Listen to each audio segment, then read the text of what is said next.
Hi guys, welcome to Adam McKola TV. I'm Adam. So today there's no football in the Euro 2016 tournament. I've been feeling a little bit bored. Yes, feeling lost without the football today. How about you guys? You feeling lost as well? So I thought we'll do some last 16 predictions and I'll predict how the last 16 will go and which teams will qualify for the last 8. First up, we got Switzerland against Poland. Switzerland obviously unbeaten, qualified second in France's group. Poland qualified in Germany's group and finished second as well. Unbeaten, they got 7 points. Switzerland got 5 points. And I think this one is pretty much easy for me to predict. In my opinion anyway, I think Poland will win this one comfortably. And with Lewandowski, although he's yet to score, Milik, Blaszczowski, etc., etc., I think they have the stronger side and I think they'll make a comfortable job of this one. Obviously, Switzerland will look to make them pay and stay in the game as long as possible. Stay rigid, stay organised. Hopefully Xhaka wins the midfield battles for them. But I can't see them really causing Poland too many issues. And I think Poland will go through in this one. The next one, Croatia against Portugal. Now, Croatia are many people's underdogs to win the tournament, especially after that victory over Spain. Fantastic victory it was as well for them without Luka Modric. Portugal qualified thanks to 3 draws. Cristiano Ronaldo hasn't looked in great form, although he got back to scoring ways against Hungary with 2 goals, 2 fantastically taken goals as well. And Cristiano Ronaldo being in the equation obviously makes this one a little bit more difficult to predict. I think there'll be a lot of goals in the game. I don't think Portugal without Ronaldo are a better team than Croatia. Croatia may be missing Modric, but they still have enough to win that game. They've obviously got the likes of Rakitic, Perisic, Mandzukic should be back for them as well. So they've got better players in most areas of the pitch, but obviously with Ronaldo, Nani, Quaresma, Portugal will still pose a threat. And if Ronaldo has a great day, then of course Portugal could go through. Can see this one probably going to extra time. And if I had to put my hat on it right now, I'd say Croatia 3, Portugal 2. Next up, Wales against Northern Ireland. The fixture I predicted. Many of you doubted me, but I told you Hungary wouldn't win and Ireland would beat Italy. And this would be the game, Wales against Northern Ireland. And that it is. Wales will come into this game obviously being the big favourite simply because they got Bale, but also they have better players on paper. I do want the Northern Ireland lads to do well though, and of course they'll have to battle for it. They battled against Germany where they only lost 1-0 and it was a result that allowed them to qualify as one of the best third place teams. But if they can battle like they did, stay defensively strong like they did, keep Bale quiet, then they'll always pose a threat. They need to bring Kyle Lafferty into the game a little bit more than they have done recently. And who knows, Will Grigg could of course be on fire. Wales obviously the favourites in this one, and it hurts me to say, and I'm sure some of you Welsh guys will be happy, I think Wales will win this one. I'm going to say 1-0 Gareth Bale.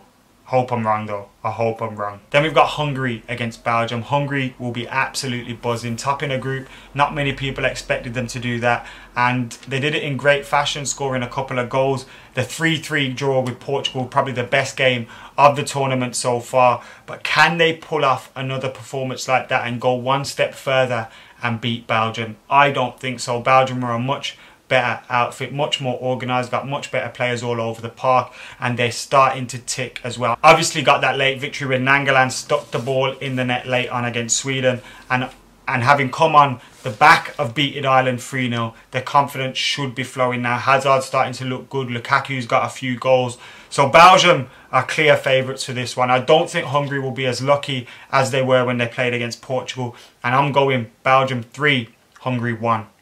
No surprises again in this prediction, and I don't think Marit Hamšík's Slovakia will be able to do it. Obviously qualified 3rd in England's group, and when you qualify 3rd in that group, then when you're coming up against Germany, it's going to be a very difficult task. I think Germany have got too many match winners. They're too strong, and although they only beat Northern Ireland 1-0, they did have their foot off the gas a little bit. They knew they had already qualified, and going into this game against Slovakia, I think they'll be well up for it. They'll have had a lot of rest, and I think I worry for Slovakia, to be fair. I think it will be a comfortable 3-0 victory for Germany.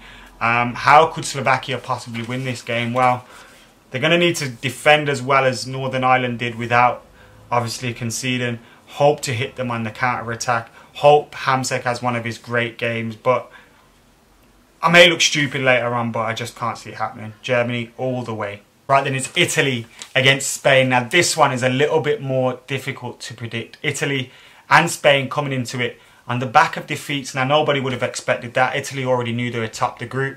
Lost against Ireland. Spain lost against Croatia. And now they play each other. Spain obviously wanted to top the group. They didn't really want this fixture. Italy coming to the tournaments and everyone seems to write them off, but then they look very strong. And in the victories that they played in their first 2 games, they have looked just that. Obviously haven't got as many match winners as you think Spain would have. Morata is now ticking for them, 3 goals in 3. So they will obviously be the favourites, but I don't think this one will be comfortable for Spain. And it sets up a tie with potentially Germany as well in the quarterfinals, which is even more interesting. But as for this game, I see it going to extra time.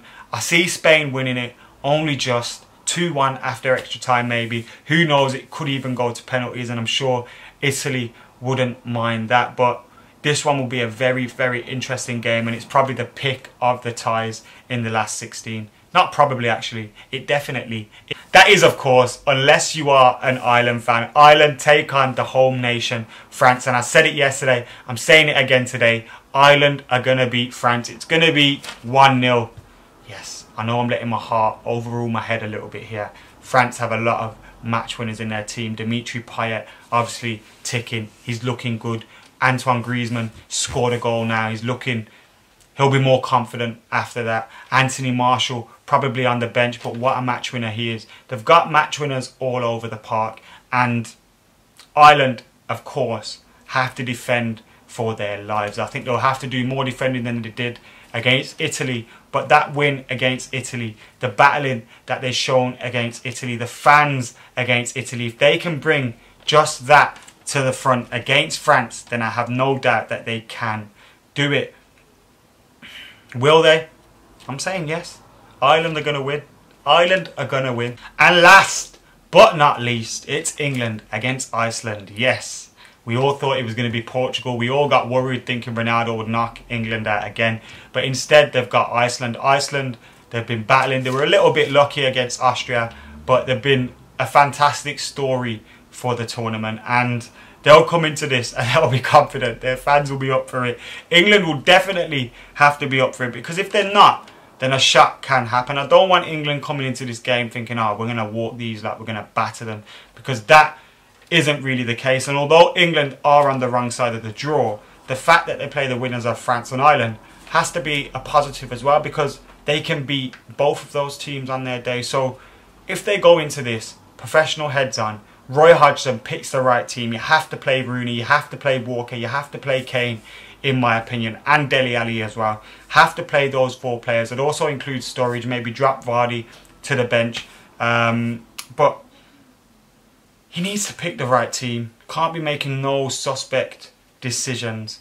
And go out there, dominate the game and win it comfortably. We can't be letting them get confident. We can't be letting it be 0-0 at half-time and allowing them to grow in confidence as the minutes pass by, because then they will shock us, and we know it can happen. So yeah, I think England will win this one. I think they will approach it professionally. I'm going for Rooney to get a goal, and I'm going for 2-0 England to set up a tie with Ireland. It's happening. England against Ireland. What a game that would be. And if my predictions are right, it is most definitely on. Guys, thank you for joining us today. I know it's been a little bit of a lengthy video, but had to get all the games predicted. I didn't just want to do the home nations and islands games, of course. So yeah, let us know what you think, your predictions, get them in the comments below, and I'll see you later.